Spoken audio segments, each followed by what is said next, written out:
졸업하고 뭐 할 거야? 나는 아시아 쪽에서 영어 강사하려고. 영어 강사? 어느 나라로 갈 건데? 글쎄 한국하고 일본 중에 고민 중이야. 나도 관심 있어서 알아보니까 한국이 일본보다 물가도 싸고 급여가 높다고 하더라. 그래? 그럼 한국에서 강사 시작할까 봐. 안녕하세요. 저는 미국에서 온 샬롯입니다. 전 본격적으로 직업을 갖기 전 1, 2년 정도 해외 경험을 하고 싶었는데요. 특히 아시아 국가를 가보고 싶었습니다. 미국과 유럽과는 다른 동양적인 분위기가 매력있게 다가왔기 때문인데요. 그래서 전 외국에서 영어를 가르치려고 하는 사람들을 대상으로 실시하는 영어 강사 교육인 테플도 이수했죠. 120시간이나 교육을 받고 이수했는데요. 아시아 국가 여행과 이를 병행하기 위해서는 꼭 필요한 자격증이었습니다. 다른 나라도 마찬가지겠지만 여행을 하기 위해서는 자금이 필요한데요. 미국의 비싼 대학 등록금이 부담되었던 저는 바로 취업을 하기보다 돈을 벌면서 여행을 하는 방법을 택한 것입니다. 미국의 학비는 대학이나 학과에 따라 다르긴 하지만 아이비리그나 캘리포니아대는 1년에 1억, 중남부의 주립대도 3, 4천만 원이라고 하니 정말 대학 등록금이 비싸죠. 테플 과정 이수가 끝나갈 때쯤 본격적으로 어느 나라에서 강사를 시작해야 하나 고민했습니다. 아시아 국가도 여러 나라가 있었으니까요. 이런 말 하기가 좀 그렇지만 가난한 나라는 제외하고 싶었고 돈과 여행이 목적이었기 때문에 여행하기에 좋은, 바로 치안이 좋은 나라를 선택하기로 했습니다. 일본, 한국, 중국, 대만, 베트남, 태국, 말레이시아, 싱가포르, 인도네시아 중에서 전 최종으로 한국과 일본을 사이에 두고 고민했습니다. 그러다 한국을 택했는데요. 한국은 여러 가지 면에서 처음으로 영어 강사를 하기에 좋은 나라이기 때문입니다. 한국 사람들이 영어에 대해 훨씬 열정적인 것도 있었고, 강사에 대한 수요가 항상 많고 대우가 좋기 때문이었습니다. 숙소와 항공권도 제공해주는 것은 정말 좋은 혜택이었습니다. 저는 기왕이면 안정된 환경인 학교에서 원어민 강사를 하기 원했는데요. 운이 좋았던 것인지 저는 경기도에 있는 초등학교의 강사로 일하게 되었습니다.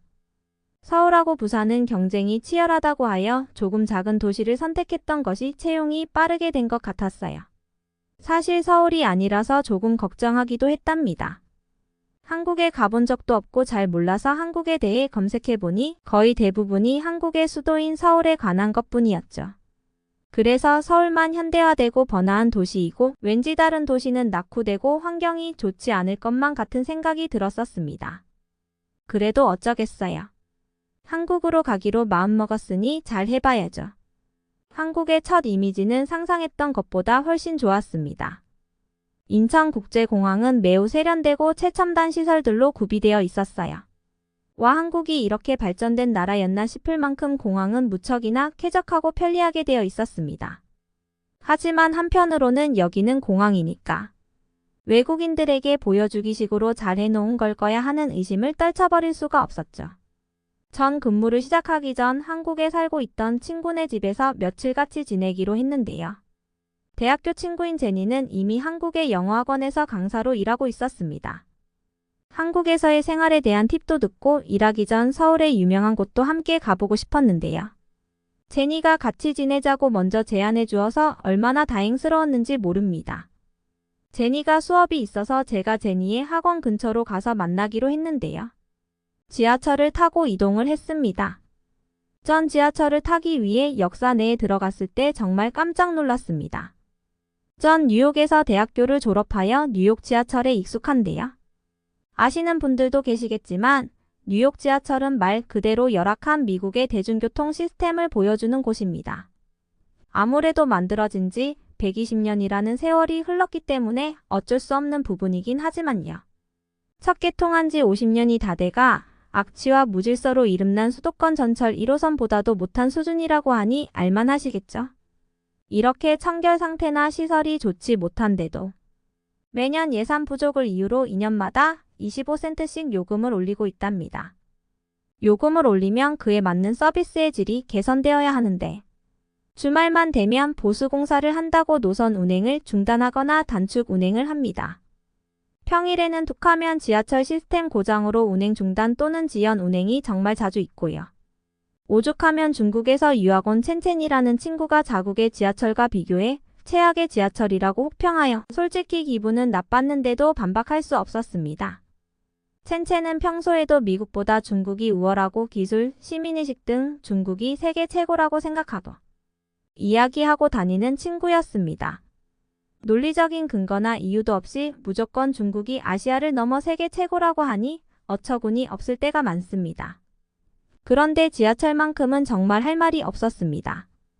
저도 네트워크의 편의성 때문에 어쩔 수 없이 이용하는 거지만 정말 불편했거든요. 위생 상태는 최악 중에 최악인데요. 그걸 드시려고? 라는 문구와 함께 고양이만한 쥐가 붙어있는 공익 광고가 걸린 적이 있었는데요.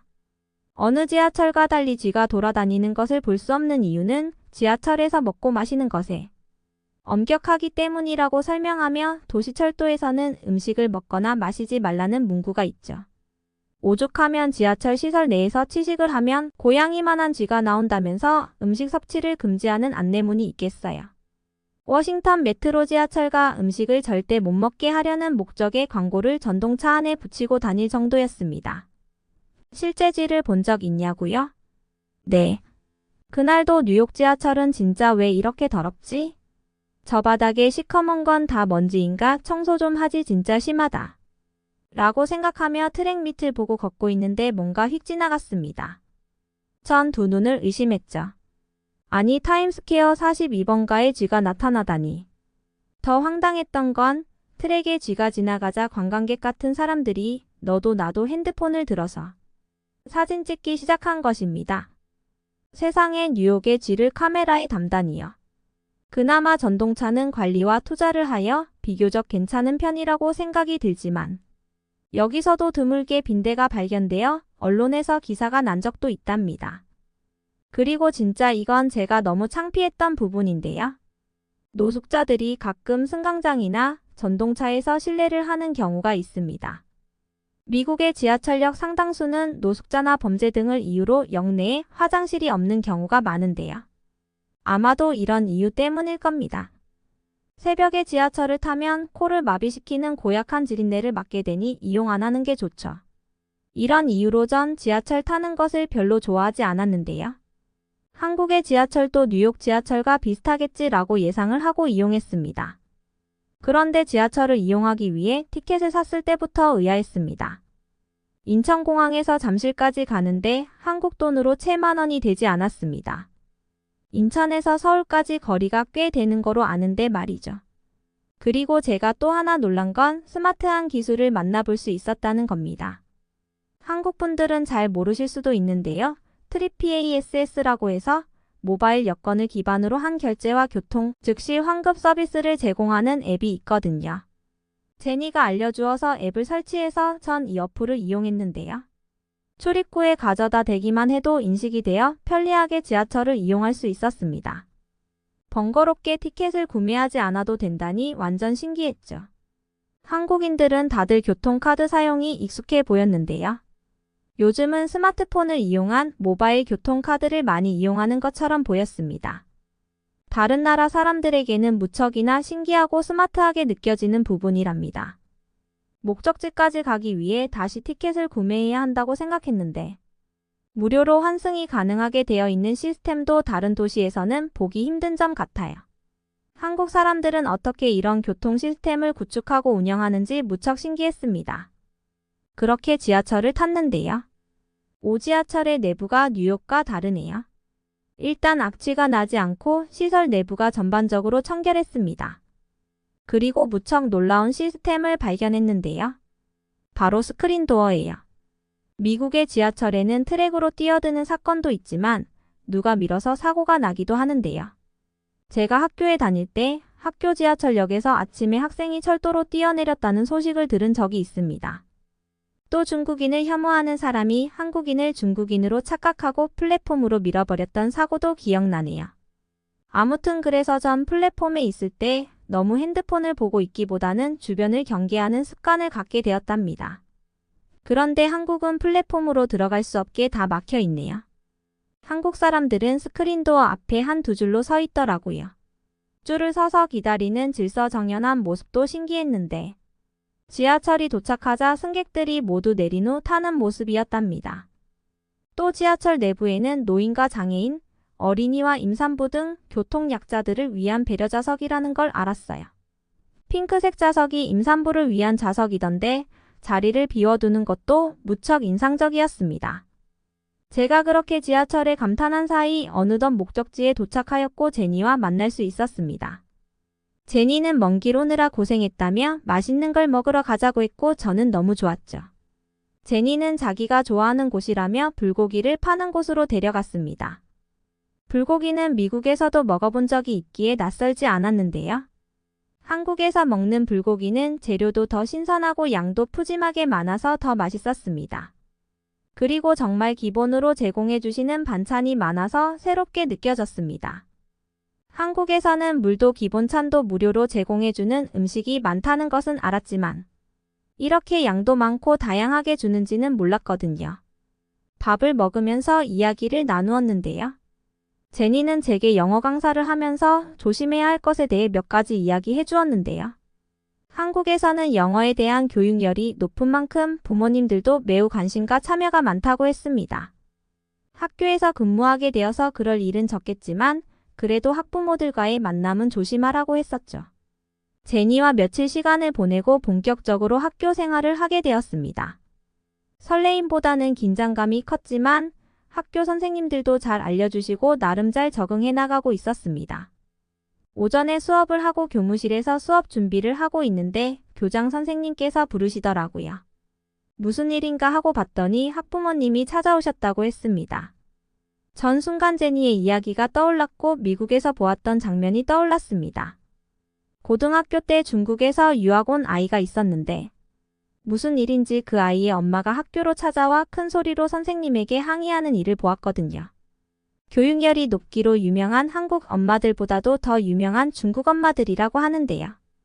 교육열이 높은 건 자녀에 대한 관심과 열정이라고 이해하려고 노력하는 편입니다. 하지만 지나친 열정은 눈살을 찌푸리게 만듭니다. 그 중국인 엄마는 학교로 찾아와 학교에 놀러 보낸 게 아닌데 너무 과제량이 적다는 것이었습니다. 지금 숙제가 너무 적으니 더 내달라는 항의였어요. 아니 그런 항의를 왜 학교에 와서까지 하는지. 그리고 목소리를 왜 저렇게 큰가요? 그 엄마는 다짜고짜 소리를 지르며 선생님에게 자기 할 말을 퍼부었습니다. 그러면서 자신의 딸의 성적이 쓰레기인 이유가 있다며 소리쳤는데요. 딸에게 쓰레기라는 표현을 하다니 너무 충격이었습니다. 중국인 엄마들의 혹독한 교육 방법을 두고 호랑이 엄마라고 하는 이야기를 들은 적이 있는데요. 제가 눈앞에서 보니 정말 충격적이었습니다. 그런데 지금 제가 그런 상황을 마주하게 될 것 같아 너무 불안하고 걱정이 되었습니다. 왜냐하면 한국인 엄마들도 중국인 엄마들 못지않게 교육열이 높은 건 알고 있는 사실이었으니까요. 긴장된 표정으로 교장실로 갔습니다. 예상대로 어머니들 두 분께서 앉아 계셨습니다. 제가 긴장한 듯 앉자 어머님들은 환하게 웃으며 예의 바르게 인사를 하시더군요. 전 이게 무슨 상황인가 어리둥절했는데요. 어머님들은 학부모의 대표로 오신 분들이셨습니다. 서울이 아니라 원어민 강사 초빙이 어려웠는데 채용이 되어 너무 기뻤고 어머님들의 요구사항이 있어 전달하러 왔다고 하더군요. 보통 이렇게 직접 만나지는 않는데 인사드리고 싶다고 교장 선생님께 부탁하여 자리를 마련했다고 했습니다. 어머님들은 저를 만나서 외국인에 대한 스트레스 없이 영어 말하기나 듣기에 대한 경험이 풍부해지면 좋겠다고 이야기했습니다.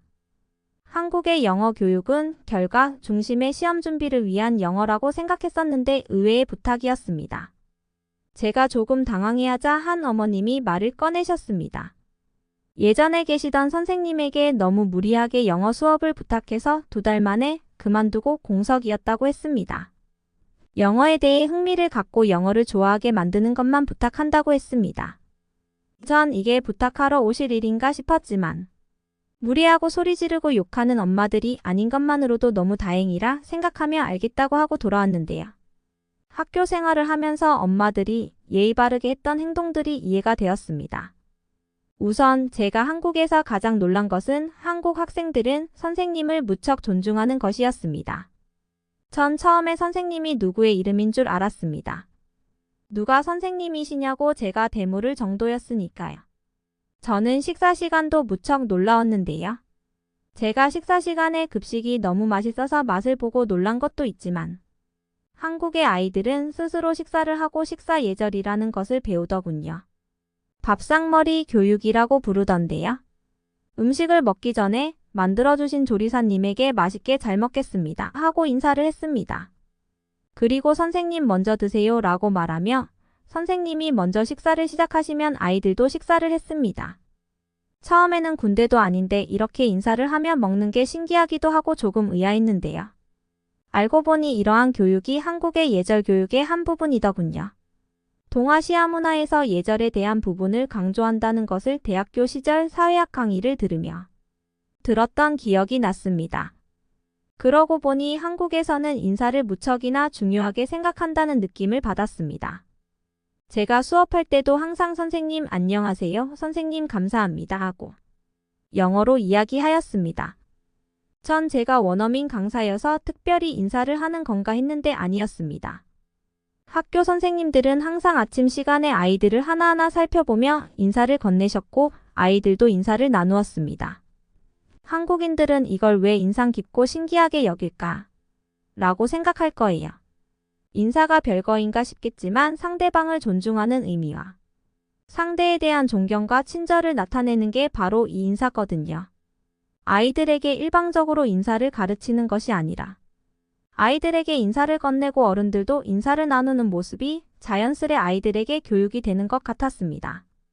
이러한 생활 습관과 문화를 통해 아이들은 시켜서 하는 것이 아닌 스스로 인사 예절을 알아가며 중요성을 인식하게 되는 것 같습니다. 한국에서 영어 강사로 지낸 지 얼마 되지 않아 앞으로의 생활이 더 기대가 됩니다. 한국에서 지내며 알게 되는 놀라운 일들을 다음에 또 전하고 싶습니다. 오늘 이야기는 여기까지입니다.